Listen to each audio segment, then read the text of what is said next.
کیا پوچھوں، کیا مانگوں، کیا طلب کروں؟ اللہ اکبر۔ اگر کوئی امیر ترین شوہر اپنی بیوی سے کہہ دے کہ آج جو مانگنا چاہتی ہے مانگ لے، میں تجھے دوں گا، تو میری بہنیں بیٹھی کیا خیال ہے آپ کا؟ یہ کیا مانگیں گی، یہ کیا طلب کریں گی؟ اللہ اکبر۔ لیکن دیکھو نبی کی زوجہ ہے نا، امت کی ماں ہے، کہتی ہے کہ میں اپنے ابا سے مشورہ کروں گی کہ مجھے کیا مانگنا ہے۔ چاہتی تو کچھ بھی مانگ سکتی تھی، لیکن اللہ اکبر، ان کے ابا کہتے ہیں بیٹا تمہیں اگر مانگنا ہے تو حضور سے علم مانگو۔ اور وہ علم کیا تھا؟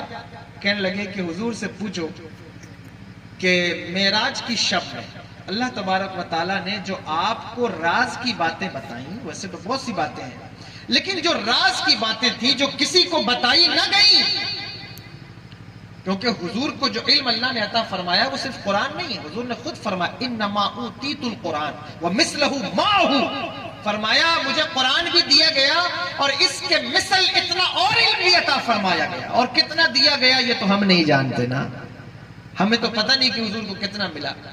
تو کہا کہ پوچھو کہ جو معراج کی شب اللہ نے آپ کو راز کی بات بتائی ہے، اس راز کی بات میں سے ایک بات بتائیں۔ سن رہے ہیں آپ؟ باہر تو نہیں ہو رہا ہے، اوپر سے تو نہیں جا رہا ہے؟ نہیں، آپ کہیے گا میں تقریر شروع کر دوں گا۔ کیا کہا کہ وہ بتائیں راز کی بات۔ اما عائشہ صدیقہ رضی اللہ تعالیٰ نے آئی تو حضور دیکھ کر مسکرانے لگے۔ کہا عائشہ کیا مشورہ کر کے آئی؟ کہنے لگی حضور جو حضور اللہ نے آپ کو راز کی بات بتائی ہے نا معراج کی شب میں، اس میں سے ایک بات بتا دیں۔ حضور نے فرمایا کہ اب راز کی بات بتا دوں تو راز راز نہیں رہ جاتا، لیکن چونکہ میں تم سے وعدہ کر چکا ہوں اس لیے ضرور بتاؤں گا۔ میں ایک بات تمہیں بتاتا ہوں جو اللہ نے مجھ سے کی ہے۔ تو حضور نے فرمایا کہ عائشہ میرے اللہ نے مجھ سے جتنی راز کی بات کی اس میں ایک بات یہ بھی تھی کہ اگر میری امت میں کوئی کسی کا ٹوٹا ہوا دل جوڑ دیتا ہے تو میرے اللہ اس کے اوپر جنت کو واجب اور لازم کر دیتا ہے۔ سنیے گا، بہت خاص بات ہے۔ اللہ فرماتا ہے کہ جو حضور نے فرمایا میری امت میں جو کسی ٹوٹے ہوئے دل کو جوڑ دے، یہ استعارہ ہے، یعنی کہ اگر کوئی کسی غمزدہ کے دکھ کو دور کر دے، اگر کسی پریشان حال کی پریشانیوں کو خوشیوں میں بدل سکتا ہے بدل دے، اس کا دکھ دور کر دے، غم دور کر دے، تکلیف دور کر دے، تو اللہ اس کے اوپر جنت کو واجب کر دیتا ہے۔ اللہ اکبر کبیرہ۔ حضرت عائشہ صدیقہ رضی اللہ تعالی عنہا نے سنا تو واپس لوٹنے لگی، تو حضور نے فرمایا کہ عائشہ کہاں جا رہی ہو؟ کہا میرے ابا نے کہا تھا کہ حضور جو بھی بتائیں وہ مجھے ضرور آ کے بتانا، تو اب میں وہ اس وعدے کو نبھانے جا رہی ہوں۔ تو پہنچی حضرت ابوبکر صدیق رضی اللہ تعالیٰ عنہ کے پاس، تو کہنے لگی کہ حضور نے یہ فرمایا کہ جو ٹوٹا ہوا دل جوڑ دے اللہ اس کو جنت عطا فرمائے گا۔ تو حضرت سیدنا صدیق اکبر رضی اللہ تعالیٰ عنہ رونے لگے، ان کی آنکھوں سے آنسو جاری ہو گئے۔ تو حضرت عائشہ صدیقہ رضی اللہ تعالیٰ عنہ نے کہا ابا یہ بات تو رونے کی نہ تھی، یہ تو خوشی کی بات تھی کہ ہم کسی کا دل جوڑ دیں گے، کسی کا دکھ دور کر دیں گے، کسی کے چہرے پہ مسکان کا سبب بن جائیں گے تو اللہ ہمیں جنت میں داخل کرے گا، یہ تو خوشی کی بات تھی، آپ رونے کیوں لگے؟ کہتے ہیں بیٹی تم اس بات کا صرف ایک پہلو دیکھ رہی ہو، میں اس کا دوسرا پہلو بھی دیکھ رہا ہوں۔ اگر وہ اللہ کسی کا دل جوڑنے پہ جنت کو لازم کرتا ہے تو وہ کسی کا دل توڑنے پہ جہنم کو بھی تو لازم کرتا ہوگا۔ میں اس بات پر رو رہا ہوں کہ کہیں مجھ سے کسی کا دل تو نہیں ٹوٹا، میں نے کبھی کسی کو غم اور دکھ اور تکلیف تو نہیں پہنچا دی۔ اللہ اکبر کبیرہ۔ اب آپ مجھے بتائیے کہ دل توڑنے کا کتنا بڑا یہ عمل ہے اور کتنا بڑا کام ہے، لیکن لوگ ائمہ کا بھی دل توڑ رہے ہوتے ہیں، علماء کا بھی دل توڑ رہے ہوتے ہیں، تبلیغ کرنے والے کا دل بھی توڑ رہے ہوتے ہیں۔ حد تو یہ ہے کہ لوگ ماں باپ کا دل بھی توڑ دیتے ہیں، ماں باپ کا دل بھی دکھا دیتے ہیں۔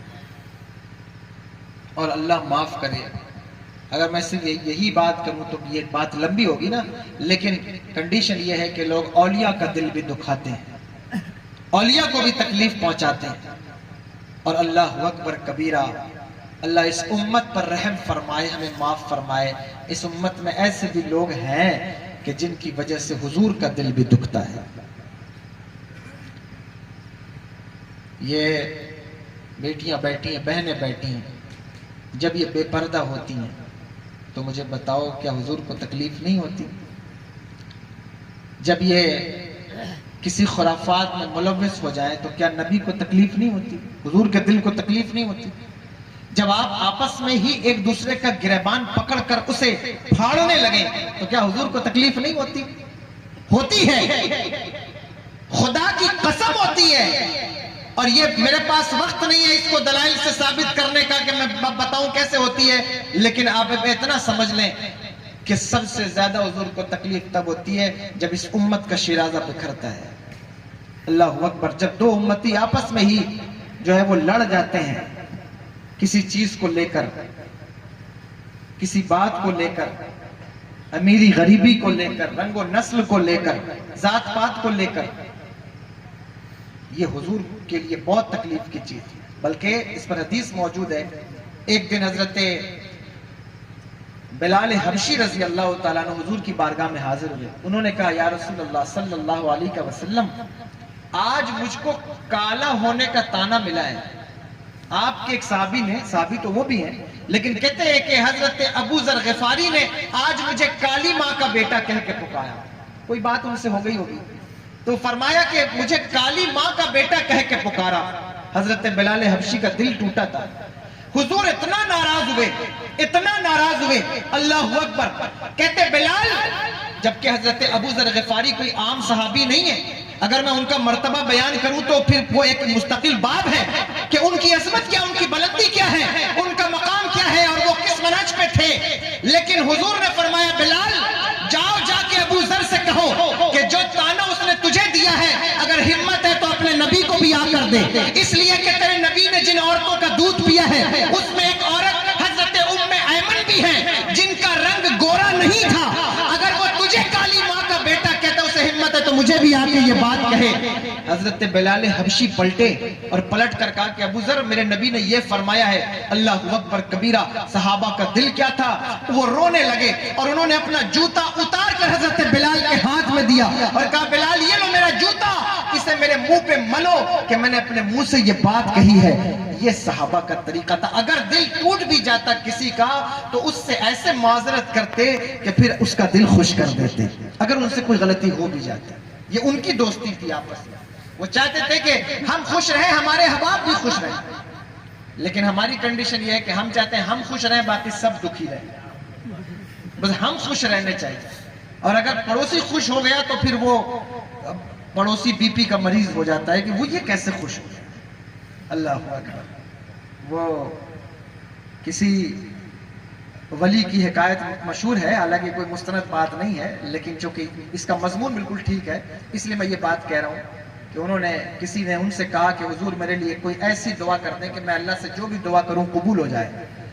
تو انہوں نے کہا کہ ٹھیک ہے، اللہ تیری دعا قبول کرے گا، لیکن جو بھی دعا تو اللہ سے کرے گا، جو بھی طلب کرے گا، اگر وہ تجھے ایک دے گا تیرے پڑوسی کو 2 دے گا۔ اس نے کہا ٹھیک ہے۔ اب وہ چلے گئے اور جا کر کے انہوں نے دعا کی کہ اللہ مجھے اچھا گھر عطا فرما۔ تو ان کو 1 گھر ملا، ان کے پڑوسی کو 2 گھر ملا، تو ان کا ٹینشن شروع ہو گیا کہ مجھے 1 ہی ملا، میرے پڑوسی کو 2 مل گیا۔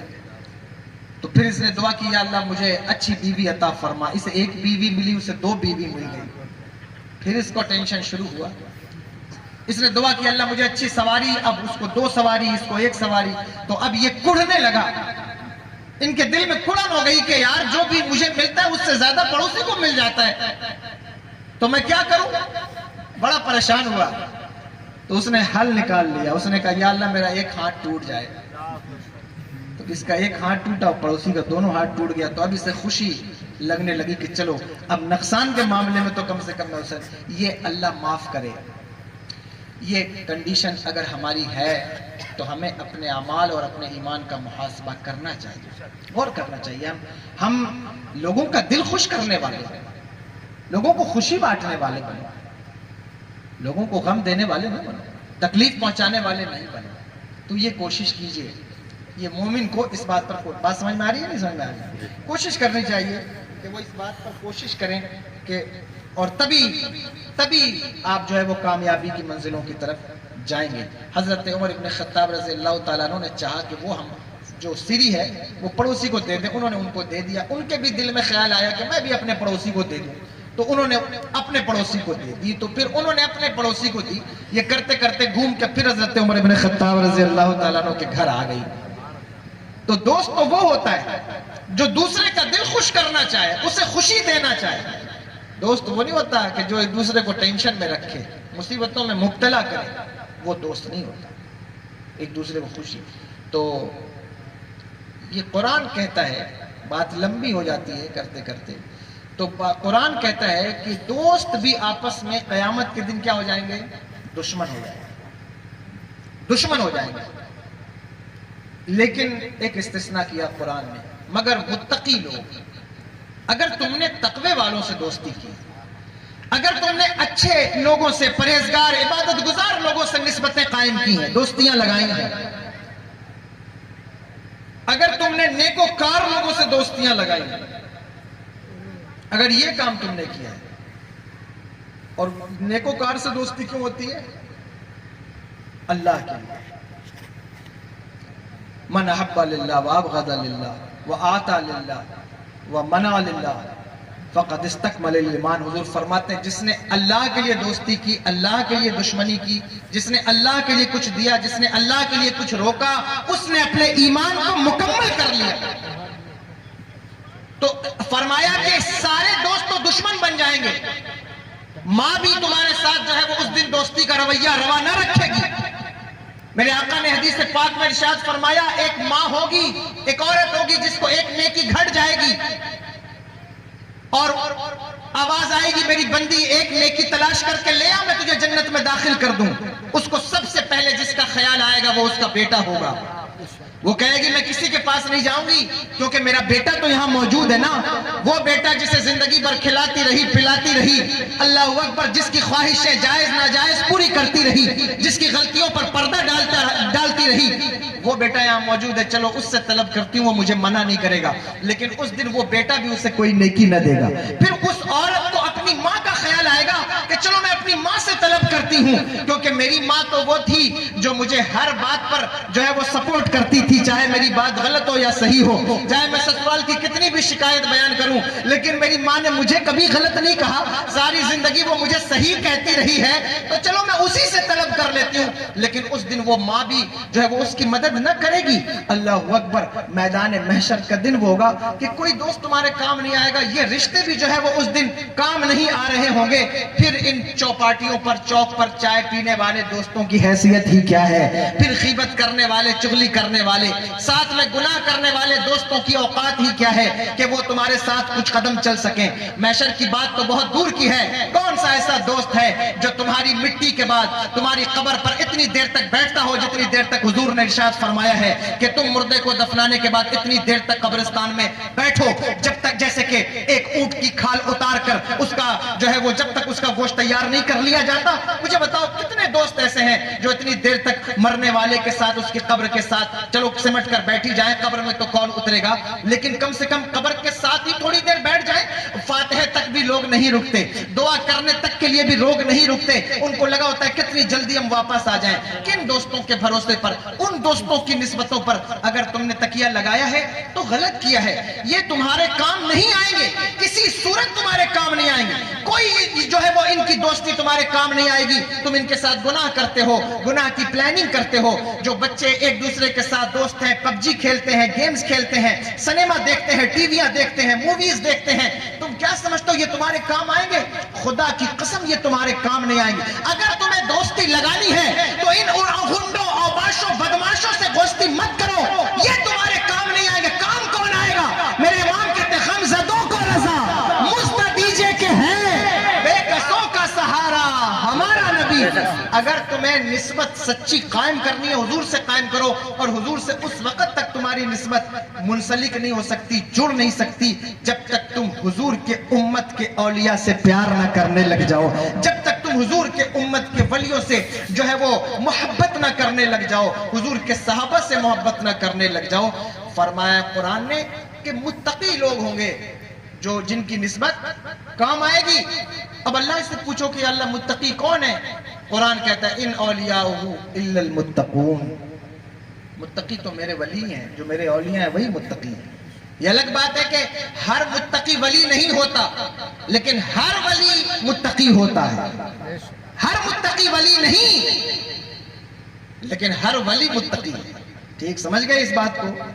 تو یہ ہے کہ آپ ان سے نسبت کا، اگر یہ نسبت آپ کی ہے، مرنے والا جب دنیا سے جانے لگتا ہے نا، سن رہے ہیں آپ یا نہیں؟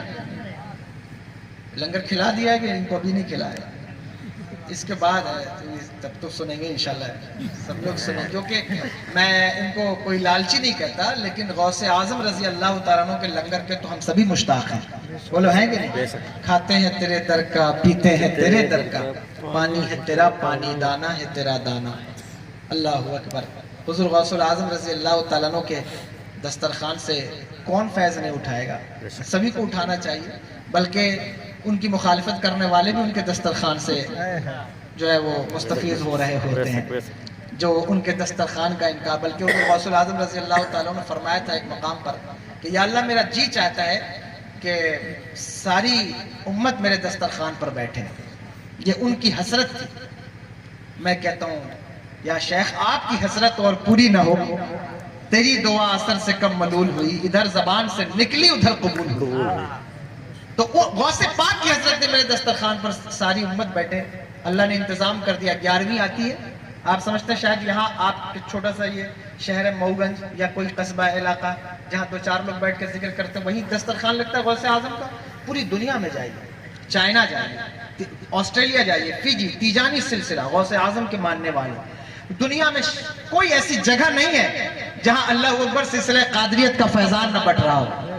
کوئی ایسی جگہ نہیں جہاں اس سلسلے کا فیضان نہ بٹ رہا ہو۔ پوری دنیا میں دسترخوان لگتا ہے 11ویں میں۔ اللہ نے یہ حسرت پوری کر دی میرے آقا حضور غوث اعظم کی، اور دنیا بیٹھتی ہے، ایک عالم بیٹھتا ہے ان کے دسترخوان پر، اور وہ مستفیض ہو رہا ہے۔ اللہ اکبر۔ جب میرے آقا حضور غوث اعظم کے دسترخوان کا عالم یہ ہے، تو پھر میرے آقا حضور سرور کائنات کے دسترخوان کا عالم کیا ہے؟ ان کے دسترخوان، بلکہ امام فرماتے ہیں کہ زمین خان، آسما خان، زمانہ مہمان، صاحب خانہ لقب کس کا ہے؟ تیرا تیرا، فرش والے تیری شوکت کا علو کیا جانے، خسروا عرش پہ اڑتا ہے فریرا تیرا۔ سبحان اللہ سبحان اللہ۔ عرض یہ کر رہا تھا میں کہ یہی وہ نسبت ہے جو آپ کو کام آئے گی۔ آپ سن رہے ہیں یا نہیں سن رہے ہیں؟ یہی نسبت ہے جو آپ کو کام آئے گی، یہ اللہ کے ولیوں کی نسبت ہے۔ اگر آپ نے یہ سلسلہ قادریت، سلسلہ چشتیت، سلسلہ سہروردیت، نقشبندیت، یہ سلسلے جتنے بھی ہیں، اگر آپ نے اس سے نسبت قائم کر لی ہے تو یہ نسبت آپ کو کہاں قائم آئے گی؟ دنیا میں بھی کام آئے گی اور میدان محشر میں بھی کام آئے گی۔ کیوں؟ کیونکہ جس وقت انسان دنیا سے جاتا ہے نا، اس کی روح نکلتی ہے۔ یہ سائیکولوجی آپ کبھی دیکھیے گا، مرنے والے کا ہاتھ کھل جاتا ہے، کھل جاتا ہے۔ بعض صورتوں میں اگر نہیں بھی کھلتا ہو تو کوئی مجھ پر اعتراض نہ کرے، لیکن یہ اکثر ایسا ہوتا ہے، ڈاکٹرز بھی کہتے ہیں، اطباء بھی کہتے ہیں کہ وہ مرنے سے پہلے وہ ہاتھ ضرور کھولتا ہے۔ تو یہ میں اپنے من سے، دل سے یہ بات نہیں کہہ رہا ہوں۔ ایک شیخ صاحب تھے، وہ یہ بات فرما رہے تھے، میں ان کی مجلس میں تھا، میں نے یہ بات سنی کہ وہ ہاتھ کھلتا ہے، تو کہتے تھے کیوں کھلتا ہے یہ ہاتھ، کیوں کھولتا ہے؟ وہ چاہتا ہے کہ کوئی ہاتھ پکڑ کر اسے دنیا سے جانے سے روک لے۔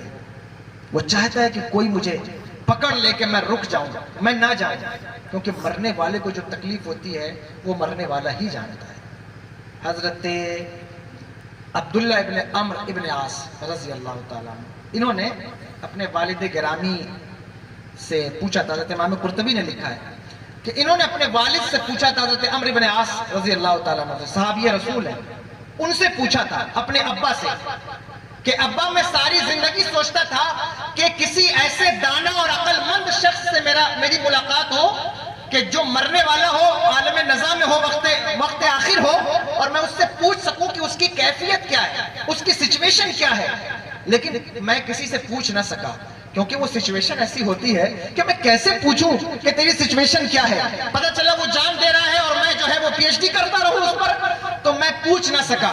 میرے ابا آپ کا وقت آخر ہے اور آپ ہی سے میں پوچھ سکتا ہوں کہ آپ بتائیے کہ اس وقت آپ کو کیسا محسوس ہو رہا ہے. میں نہیں کہتا, امام قرطبی کہتے ہیں اللہ اکبر, حضرت عمرو بن عاص وہ صحابی ہیں اتنے متقی اور پرہیزگار کہ جب حضرت عمر بن خطاب رضی اللہ تعالیٰ عنہ نے شام کی طرف لشکر بھیجا تو ایک بہت بڑے خیمے لگائے گئے, بہت دور تک لشکر جو ہے وہ مقیم تھا, خیمے لگائے گئے, لشکر فتح یاب ہوا, جنگ جیت گئے. جب واپس لوٹنے لگے سب کے خیمے نکالے گئے, لیکن حضرت عمرو بن عاص رضی اللہ تعالیٰ عنہ کا خیمہ نکالا جانے لگا تو آپ نے کہا کہ میں اس خیمے کی رقم اپنی طرف سے بیت المال میں جمع کروں گا, لیکن میرا خیمہ نہ نکالا جائے. لوگوں نے پوچھا حضور وہ کیوں؟ کہنے لگے اس لیے کہ میرے خیمے میں کبوتروں نے گھونسلہ لگایا ہے, میں نہیں چاہتا کہ میرا خیمہ نکال کر میں انہیں بے گھر کر دوں. اتنے متقی اور پرہیزگار صحابی.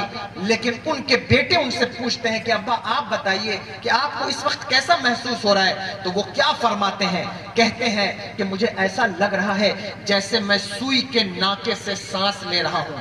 یعنی جو سوئی میں سوراخ ہوتا ہے اس کو آپ نے دیکھا ہے, انسان جب سانس لیتا ہے نا, اس کا جو گال بلیڈر ہے, اس کا جو پھیپھڑا ہے, یہ ساری چیزیں معاون ہوتی ہیں سانس لینے میں اور آکسیجن کو اندر کھینچنے میں, اور بڑی تیزی سے یہ انہیل کرتا ہے اور پھر یہ چھوڑتا ہے. لیکن وہ فرماتے ہیں کہ میں ایسی سانس لے رہا ہوں جیسے سوئی کے ناکے سے کوئی سانس لے رہا ہوں. میں چاہتا ہوں کہ میرے اندر آکسیجن آئے لیکن وہ آتی نہیں ہے. اللہ اکبر. جن لوگوں کو یہ کووڈ ہوا ہوگا ان کو کچھ ایکسپیرینس ہوگا اس چیز کا کہ یہ سانس کتنی قیمتی ہے, کتنی اہم ہے. ایک بوڑھے تھے, بوڑھے بابا, ان کو ہاسپٹل سے کووڈ میں 4 دن کے بعد 6 دن کے بعد ڈسچارج کیا گیا. 3 دن انہیں آکسیجن لگا ہوا تھا تو ڈاکٹر نے انہیں 80,000 روپے کا بل دیا تو وہ دیکھ کر رونے لگے. تو ان سے پوچھا کہ آپ کیوں روتے ہیں, اگر بل زیادہ ہے تو ہم کم کرا دیں. کہنے لگے بہت امیر ہوں, اللہ نے بڑی دولت دی ہے, بل دیکھ کر نہیں رو رہا ہوں. کہا پھر کیوں رو رہے ہیں؟ کہا رو اس لیے رہا ہوں کہ میں 60 سال سے اللہ کے دیے ہوئے آکسیجن سے سانس لیتا تھا, اس نے کبھی کوئی بل نہ دیا. میں نے 3 دن تیرے آکسیجن سے آکسیجن لیا ہے تو تو نے مجھے 80,000 کا بل دے دیا ہے, میں اس بات پر رو رہا ہوں. مجھے بتاؤ, جس کے آکسیجن میں دن رات زندگی گزار رہے ہو, کیا تمہیں فرض نہیں ہے تمہارے اوپر کہ تم 5 وقت اس کی بارگاہ میں سر رکھ کر اس کا شکر ادا کرو؟ کیا تمہارے اوپر لازم نہیں ہے کہ جب نگاہیں بھٹکنے لگیں, خیالات بیہودہ ہونے لگیں, تفکرات آوارہ ہونے لگیں, تو تم جو ہے وہ اس رب کو یاد کر کے اپنی نگاہوں کو جھکا لو؟ کیا تمہارے اوپر لازم نہیں ہے کہ جب موبائل پر جو ہے وہ سوشل میڈیا پر نگاہیں بیہودگی کرنے لگیں, اس رب کو یاد کر کے, اس کی نعمتوں کو یاد کر کے, اس کی جو ہے وہ نعمتوں کا تذکرہ کر کے, اس کا خیال کر کے گناہوں کو ترک کر دو؟ کیا یہ نہیں ہے تمہارے اوپر؟ کرو ان چیزوں کو, کیونکہ مرتے وقت یہ پتا چلے گا. جب غرغرے کی کیفیت ہوتی ہے وہ عجیب کیفیت ہے انسان کی. حضرت عمرو بن عاص کہتے ہیں, اور اللہ جانتا ہے میں کسی جو ہے وہ اور پہلو سے یہ بات نہیں کہہ رہا ہوں, چونکہ بڑے الزامات ہیں سادات پر بھی, میں کیا تذکرہ کروں, باتیں ریکارڈ بھی ہوتی رہتی ہیں کہ لوگ کہتے ہیں کہ اچھا سادات میں سے ہیں تو اس لیے حضرت عمرو بن عاص کے بارے میں جو ہے وہ یہ باتیں کر رہے ہوں گے. لیکن اللہ جانتا ہے میں امام قرطبی کے حوالے سے یہ بات کر رہا ہوں. ہم وہ لوگ نہیں ہیں کہ جو اہل بیت کی محبت میں سادات پر بھونکنے لگ جائیں, معاذ اللہ. ہم تو اپنے امام کے اسی نظریے پر قائم ہیں کہ اہل سنت کا ہے بیڑا پار, اصحاب حضور نجم ہیں اور ناؤ ہے اطرت رسول اللہ کی. ہم وہ نہیں کہ جو صحابہ کی گستاخیاں معاذ اللہ رب العالمین کریں. ہم تو صحابہ اور اہل بیت ان دونوں کا دامن اللہ کرے کہ یہاں بھی ہمارے ہاتھ میں, وہاں بھی ہمارے ہاتھ میں رہے. تو میں اس لیے نہیں بیان کر رہا ہوں, اس لیے صرف امت کی عبرت کے لیے. تو انہوں نے فرمایا کہ میں سوئی کے ناکے سے سانس لے رہا ہوں اور مجھے ایسا لگتا ہے کہ جیسے میرے دونوں پیروں کو باندھ کر کسی نے کیلوں کے تختے پر, تختے والے جو کیلوں والے تختے آتے ہیں ان کیلوں پر میرے گھٹنوں کو رکھ دیا ہے. یہ گھٹنے, کبھی آپ کسی, ہم لوگ راستے میں ہوتے ہیں تو کبھی روڈ کے کنارے نماز پڑھیں اگر کسی جگہ پر, تو مصلی کے نیچے اگر کنکر آ جائے اور یہ گھٹنے کی کٹوری میں گڑ جائے تو ایسا لگتا ہے جیسے جان چلی جائے گی. تو اب آپ مجھے بتائیے کہ وہ کہتے ہیں کہ یہ گھٹنے مجھے ایسا لگتا ہے جیسے کیلوں کے تختے پہ رکھے ہوئے ہیں اور وہ میرے گھٹنے میں چبھ رہی ہیں. مجھے بتائیے یہ مرنے والے کی کیفیت ہوتی ہے. وہ ہاتھ کھول دیتا ہے, کاش مجھے کوئی پکڑ لے. میرے ساتھ جو لوگ چائے پیتے تھے وہی پکڑ لیں, جن کے ساتھ میں گناہ کرتا تھا وہ پکڑ لیں, جو مجھے جو ہے وہ ٹہلاتے تھے, گھماتے تھے, جنہوں نے ساری زندگی مجھے مسجد کا رخ نہ دکھایا وہ پکڑ لیں, جن کے ساتھ بیٹھ کر نمازیں قضا کر دی وہ پکڑ لیں, جن کے ساتھ میں نے سود کا کاروبار کیا وہ پکڑ لیں, جن کے ساتھ میں نے عیش و عشرت کے لمحات گزارے وہ پکڑ لیں، جن کے ساتھ میں نے عیاشیاں کی ہے وہ پکڑ لیں، لیکن کوئی دوست، کوئی باپ، کوئی ماں، کوئی بھائی، کوئی بہن، کوئی اولاد کسی مرنے والے کا ہاتھ پکڑ کے اسے مرنے سے نہیں روک سکتے، نہ اس کے دل کی ڈھارس کا سامان بن سکتے ہیں، لیکن اللہ کی عزت کی قسم میں نہیں، ہزاروں صوفیہ فرماتے ہیں اگر دوستی تم نے غوث اعظم سے لگائی ہے، اگر دوستی تم نے غریب نواز سے لگائی ہے، اگر دوستی تم نے شاہ نقشبند سے لگائی ہے، مرتے وقت کوئی ہاتھ پکڑے یا نہ پکڑے، لیکن میرے آقا غوث اعظم تمہارا ہاتھ پکڑیں گے، شاہ نقشبند تمہارا ہاتھ پکڑیں گے، حضور عظمت علی شاہ تمہارا ہاتھ پکڑیں گے، اور ہاتھ پکڑ کر یہ تمہیں اللہ اکبر کبیرہ تمہاری ڈھارس اور تسلی کا سامان بن جائیں گے۔ یہ نسبتیں ہیں جو تمہیں دنیا میں بھی کام آئیں گی اور مرتے وقت بھی کام آئیں گے اور آخرت میں بھی تمہیں کام آئیں گے۔ ان نسبتوں کا خیال کرو کہ یہ کتنی اہم اور کتنی قیمتی نسبتیں ہیں۔ اللہ اکبر۔ پھر ان نسبتوں میں اب آگے چلوں یا ہو گیا؟ آگے تھوڑی دیر چند قدم اور چلیں میرے ساتھ، حالانکہ وقت ہو گیا ہے، میرا خیال ہے کہ اچھا ابھی 46 ہو رہا ہے نا، 15 منٹ بچتے ہیں، تو میں درود شریف پڑھی اللہ رب محمد صلی اللہ علیہ وسلم صلاۃ و سلام علیکہ یا رسول اللہ، اور درود شریف پڑھی ایک مرتبہ اللہ رب محمد صلی اللہ علیہ وسلم، نحن عباد محمد صلی اللہ علیہ وسلم، صلاۃ و سلام علیکہ یا رسول اللہ صلی اللہ تعالی علیہ وسلم۔ پھر ان نسبتوں میں اللہ مبارک فرمائے، اللہ کا شکر ہے کہ جس کو نسبت قادریت ملی ہے، جو قادری ہے اس کا کیا پوچھنا، جسے حضور غوث العظم رضی اللہ تعالیٰ عنہ کی نسبت حاصل ہے اس کا کیا پوچھنا۔ شیخ وہی ہوتا ہے، شیخ وہی ہوتا ہے کہ جو اپنے مریدوں کے احوال پر باخبر ہو، لیکن یہ ہمارے جیسے لوگوں کا کام نہیں۔ ہاں ہم تو اگر سلسلے میں داخل بھی کر لیتے ہیں، اللہ جانتا ہے کہ دلوں کا حال اس کو وہ باخبر ہے، اس کو پتہ ہے کہ نیت یہ ہے، ارادہ یہ ہوتا ہے کہ یا اللہ یہ میرے مرید نہیں، ہم بھی مرید غوث اعظم کے ہیں، یہ بھی مرید غوث اعظم کے ہیں، ہمارے بس کا کام نہیں ہے۔ لیکن اگر کوئی سلسلہ متصل ہے تو مقصد یہ ہوتا ہے، اور اب تو پیری مریدی کا مطلب ہی بدل گیا ہے۔ خیر اب جو مجدد آئے گا نا، حضور اعلیٰ فاضل بریلوی رحمۃ اللہ تعالیٰ علیہ کے بعد کو مجدد جو بھی ہوگا اس صدی کے سرحانے پہ کھڑا ہوگا، وہ اس نظام کو شاید اپڈیٹ کرے۔ یہ میری اپنی رائے ہے، کوئی اختلاف کرے تو کر سکتا ہے، لیکن اس نظام کو وہ اپڈیٹ ضرور کرے گا، کیونکہ اس کا بالکل جو ہے وہ معاملہ ہی بدل گیا ہے۔ پیری مریدی اس لیے نہیں ہوتی کہ مرید بہت ہو جائے، بہت زیادہ ہو جائے، ہمارے کوئی علاقہ ہمارا ہو جائے، نہیں نہیں، بیعت اس لیے کیا جاتا ہے جو لوگ اللہ کے راہ کے مسافر ہیں، جو اس راستے پر چلنا چاہتے ہیں، جن کا ارادہ ہے کہ وہ کچھ دین کی خدمت کرنا چاہتے ہیں، جو اپنے احوال کو، ظاہر کو، باطن کو سنوارنا چاہتے ہیں، وہ بیعت ہو۔ ورنہ تم نے بیعت کر لی لیکن تم نماز ایک وقت کی نہیں پڑھتے، تمہیں بیعت سے فائدہ کیا؟ تمہاری نسبت سلامت کب رہے گی؟ نسبتیں کوئی ظاہری ڈورا دھاگا نہیں ہے کہ اس کو پکڑ کے بیٹھ جاؤ اور وہ بالکل سلامت ہے، اس پہ لیمینیشن چڑھا دو کہ یہ ٹوٹے نہ۔ یہ بہت نازک چیز ہے، بہت لطیف ہے، نازک ہے، اس کا مدار وفاداری پر ہے۔ نسبت اس وقت تک قائم رہتی ہے جب تک انسان وفادار ہوتا ہے۔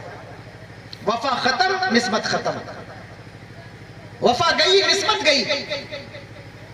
اور بیعت کی، پیری مریدی کی نسبت تو اپنی جگہ، اگر نبی کا بیٹا بھی نبی کا وفادار نہ ہو، میں اکثر کہا کرتا ہوں اس کی بھی نسبت ٹوٹ جاتی ہے۔ حضرت نوح علیہ السلام کے بیٹے کو قرآن نے نہیں کہا اے نوح تیرا بیٹا نہیں، کیوں؟ کیونکہ وہ تیرا وفادار نہیں۔ اس میں وفا ضروری ہے۔ وفا کیا ہے؟ پیر کے ہاتھ میں وفا وعدہ کرتے ہو نا، نماز نہیں چھوڑیں گے، جھوٹ نہیں بولیں گے، زنا نہیں کریں گے، تکبر نہیں کریں گے، حسد نہیں کریں گے، جلن نہیں کریں گے، رمضان کے روزے نہیں ترک کریں گے، زکوٰۃ نہیں چھوڑیں گے، استطاعت کے بعد حج پر رکیں گے نہیں، جائیں گے۔ اگر تم کو وعدہ وفا کرنے کا جذبہ نہیں ہے تو اپنی نسبتوں کا خیال کرو، یہ نسبت سلامت نہیں۔ قادریت اتنی آسان، اور پھر قادریت کا ذکر ہو رہا ہے، قادریت اتنی آسان چیز نہیں۔ اور کسی بھی سلسلے میں آپ نماز تو نہیں چھوڑ سکتے نا، عبادات تو فرائض تو نہیں ترک کر سکتے، لیکن اگر آپ قادری ہیں اور آپ کو یہ نسبت مل گئی ہے، اس کی قدر کرو کہ یہ نسبت بچ جائے۔ ہاتھ میں ہاتھ دینا آسان کام ہے، خود بھی مرید ہو جاؤ، بچوں کو بھی، بیویوں کو، سب کو مرید کرا دو، سب مرید ہو جائیں، ٹھیک ہے، لیکن یہ بتاؤ کہ بچایا کتنے کو، نسبت کتنوں کی بچی؟ ہاتھ پر ہاتھ دے کر فری ہو گئے کہ ہم تو مرید ہو گئے حضرت سے، اب تو ہماری نسبت قائم ہے۔ نسبت اس وقت تک قائم ہے جب تک تم وفادار ہو، وفاداری ختم، نسبت ختم۔ تم حضور کا کلمہ پڑھ کر حضور کے گستاخوں کے ساتھ کھانے پینے سے پرہیز نہ کرو، حضور کا کلمہ پڑھ کر تم حضور کے والدین کو کافر کہنے والوں کے ساتھ شادی اور بیاہ کرو، تمہاری نسبتیں سلامت رہیں گی؟ نہیں سلامت رہیں گی، کسی صورت نہیں سلامت رہیں گی۔ تم میرے آقا سرور دو عالم صلی اللہ تعالیٰ علیہ وسلم کا کلمہ پڑھ کر ان کی عظمتوں پر تبرے پڑھنے والوں کے ساتھ میل جول رکھو، نسبتیں سلامت نہیں رہیں گی، کبھی نسبت سلامت نہیں رہ سکتی۔ نسبت کب سلامت رہتی ہے؟ جب ہم وفا کر، اور وفا جس کے اندر پیدا ہو جائے، انسان نہ بھی ہو، جانور ہو، جانور بھی اگر اللہ والوں کی چوکھٹ پر وفا کے ساتھ بیٹھے، اللہ اسے بھی نسبت کا فیضان عطا فرمائے۔ نہیں دیکھا صاحب کہف کے کتے کو، فرمایا یہ بھی جنتی ہے، کیوں؟ کیونکہ وفادار ہے۔ توجہ ہے، سن رہے ہیں ابھی؟ وفا ضروری ہے نسبت کے اندر، وفاداری پیدا کرو۔ یہ قادری بننا آسان کام ہے کہ بس ہاتھ میں ہاتھ میں قادری بن گئے، لیکن قادری بن کے رہنا مشکل کام ہے۔ اسی لیے میرے امام ہاتھ اٹھا کر دعا کرتے ہیں، یا اللہ قادری کر، قادری رکھ، قادریوں میں اٹھا، کیونکہ انہیں پتہ ہے کہ جو قادری بن گیا اگر وفادار نہیں ہوگا نسبت ٹوٹ بھی سکتی ہے، اگر جو ہے وہ وفا نہیں کرے گا نسبت ختم بھی ہو سکتی ہے۔ دعا کرتے ہیں، یا اللہ قادری کر، قادری رکھ، قادریوں میں اٹھا، قدر عبد القادر قدرت نما کے واسطے۔ یہ سلسلہ قادریہ وہ یہ اتنی عظیم نسبت ہے، اتنی پاکیزہ نسبت ہے، اللہ اکبر۔ لوگ کہتے ہیں کہ نسبت سے کیا ملتا ہے، نسبت سے کیا فائدہ؟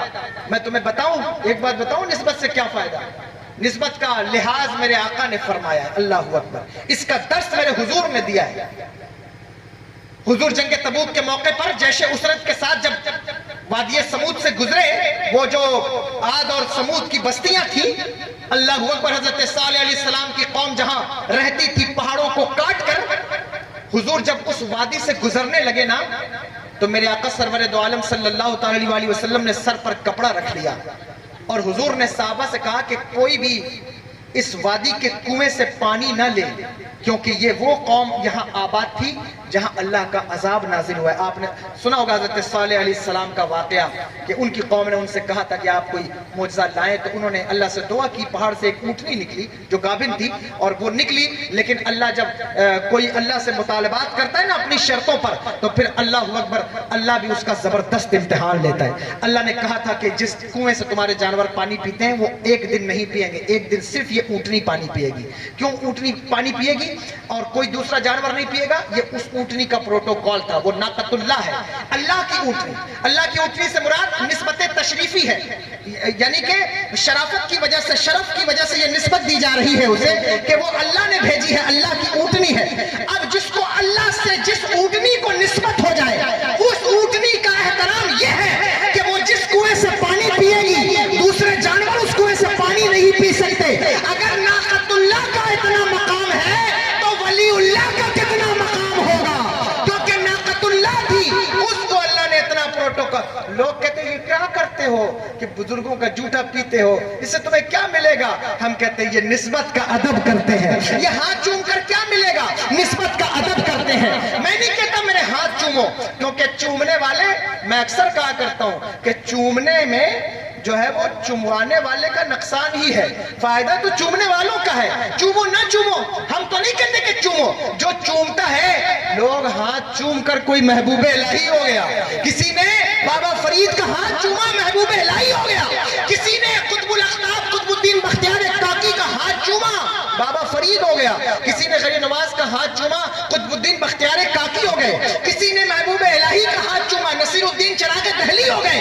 کسی نے نصیر الدین چراغ دہلی کا قدم چوما, بندہ نواز گیسو دراز ہو گئے. پتہ ہے کیسے چوما؟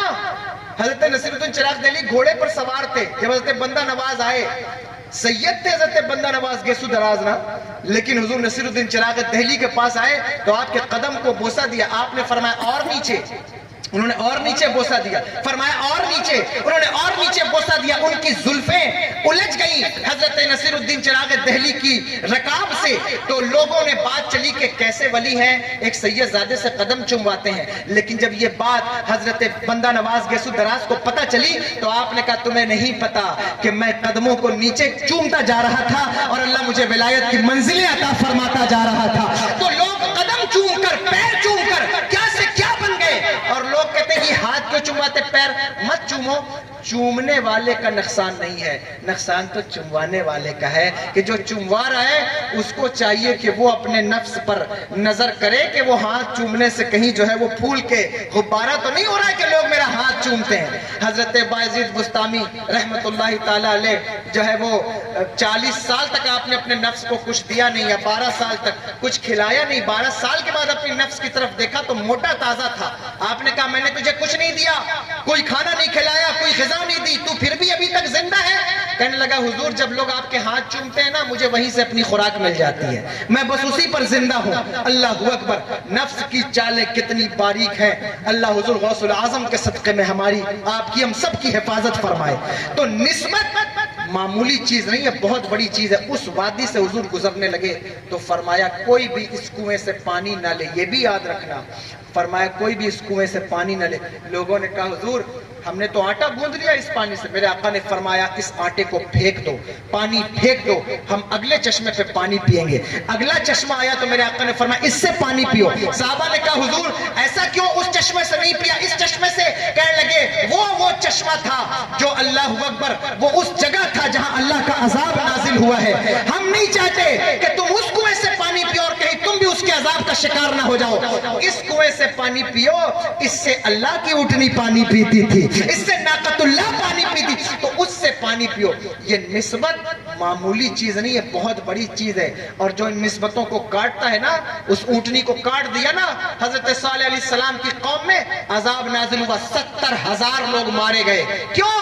کیونکہ اس اونٹنی کو کاٹا تھا. اونٹنی تو روز لوگ کاٹتے ہیں, عرب کے سرزمین پر چلے جاؤ اونٹنی تو روز کٹتی ہے, لیکن ان لوگوں نے اس اونٹنی کو کاٹا جس کی نسبت تشریفی اللہ کی طرف تھی. اس اونٹنی کو کاٹنے کا نتیجہ یہ تھا کہ 70,000 لوگ ہلاک کر دیے گئے. میں کہتا ہوں اگر ناقۃ اللہ کو کاٹنے کی بنیاد پر 70,000 لوگ مارے جاتے ہیں تو ولی اللہ کو مارنے کی بنیاد پر, پھر نواسۂ رسول اللہ کو مارنے کی بنیاد پر مجھے بتاؤ کہ کیا اللہ کا عذاب نہیں آئے گا؟ کیا اللہ کا عذاب, اللہ کے عذاب کا شکار نہیں ہوگے؟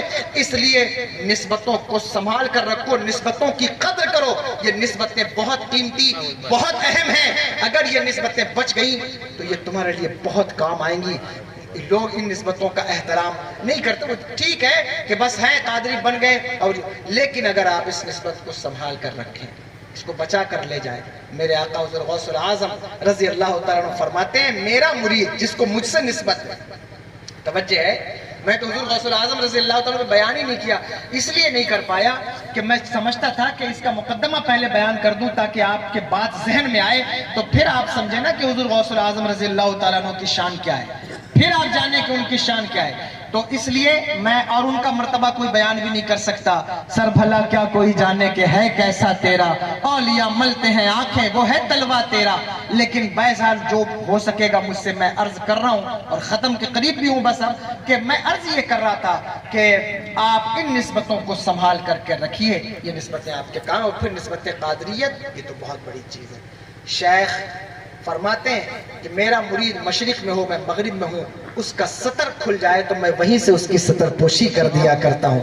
حضور غوث العظم رضی اللہ تعالیٰ عنہ, اللہ اکبر, کیا مرتبہ اللہ نے آپ کو عطا فرمایا ایسے باخبر مریدوں پر. بلکہ آپ نے فرمان جاری کیا کہ میرے مریدوں کو ڈرنے کی ضرورت نہیں, لیکن وہ مرید جن کی نسبت سلامت ہے, جن کی نسبت ہی سلامت نہیں, پھر ان کو ڈرنے کی ضرورت تو ہے نا.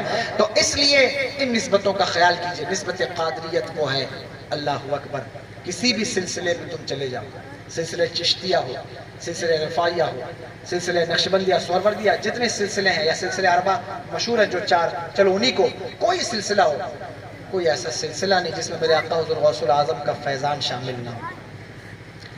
ہر سلسلے میں ان کا فیضان برس رہا ہے۔ میرے امام کہتے ہیں مزرعے چشت و بخارا و عراق و اجمیر، کون سی کشت پہ برسا نہیں جھالا تیرا، راج کس شہر میں کرتے نہیں تیرے خدام، باج کس نہر سے لیتا نہیں دریا تیرا۔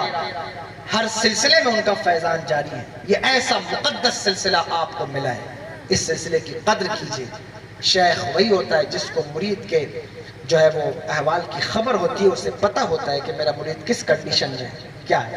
حضرت آخری بات بس، حضرت محدث ابن الجوزی رضی اللہ تعالیٰ عنہ حضور غوث العظم کی بارگاہ میں بیٹھے ہوئے ہیں، سامنے مجمع لگا ہے، تقریر ہو رہی ہے غوث اعظم رضی اللہ تعالیٰ عنہ۔ آج ہمارا تو حال یہ ہے کہ مجمع بھرا ہوا ہو اور ایک دم سچویشن فیوریبل ہو تو پھر ہم تقریر کرتے ہیں نا، لیکن میرے آقا حضور غوث العظم کی زندگی بھی دیکھو۔ جس دن آپ نے خطاب شروع کیا سامنے صرف 3 لوگ بیٹھے تھے۔ کتنے؟ صرف 3 لوگ سامنے بیٹھے تھے۔ اس میں سے آپ کے ایک شہزادے حضرت شیخ عبد الجبار ہیں اور 2 اور لوگ بیٹھے تھے۔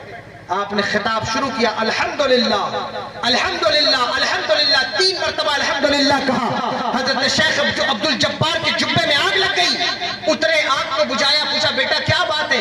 کہنے لگے حضور آپ نے 3 مرتبہ الحمدللہ کیوں کہا؟ کہا کوئی نہیں تھا سامنے، تو 3 لوگ تھے، میں نے پہلی مرتبہ الحمدللہ کہا، ان 3 لوگوں کو دیکھ کر تو میں نے دیکھا کہ آسمان رجال الغیب سے بھر گیا۔ میں نے دوسری مرتبہ ان کو دیکھ کر الحمدللہ کہا تو زمین اللہ کے ولیوں سے بھر گئی۔ میں نے تیسری مرتبہ الحمدللہ کہا تو اللہ اکبر، یہ سارا علاقہ جناتوں سے بھر گیا۔ وہ سب میرا خطاب سننے چلے آئے۔ حضرت محدث ابن الجوزی بھی ان کے خطاب میں بیٹھتے تھے، بہت بڑے مفسر ہیں۔ کہتے ہیں کہ ایک دن حضور غوث العظم حال کی تفسیر بیان کر رہے تھے، میرے پیٹ میں درد ہونے لگا کہ یا اللہ اب مجھے قضائے حاجت کے لیے جانا ہے، میں کیسے جاؤں؟ میرے آقا حضور غوث العظم، پیر وہی ہے جو مرید کے احوال سے باخبر ہو۔ آپ سمجھ گئے، آپ نے اپنی گدڑی ہٹا کر کے حضرت محدث ابن الجوزی کے اوپر ڈال دی۔ کہتے ہیں کہ میں نے دیکھا کہ میں ایک ایسے علاقے میں پہنچ گیا جہاں صحرا ہے اور چشمہ جاری ہے، میں نے وہاں فراغت حاصل کی، میرا مصلح اور تسبیح وہیں چھوٹ گئے اور میں نے وہ گدڑی اوڑی اور پھر میں غوث کی بارگاہ میں حاضر ہو گیا۔ ایک زمانے کے بعد سفر کرتے ہوئے میں ایک علاقے سے گزرا تو میں نے دیکھا کہ میرا مصلح اور تسبیح اسی درخت کے نیچے رکھی ہوئی ہے جہاں میں چھوڑ کے گیا تھا۔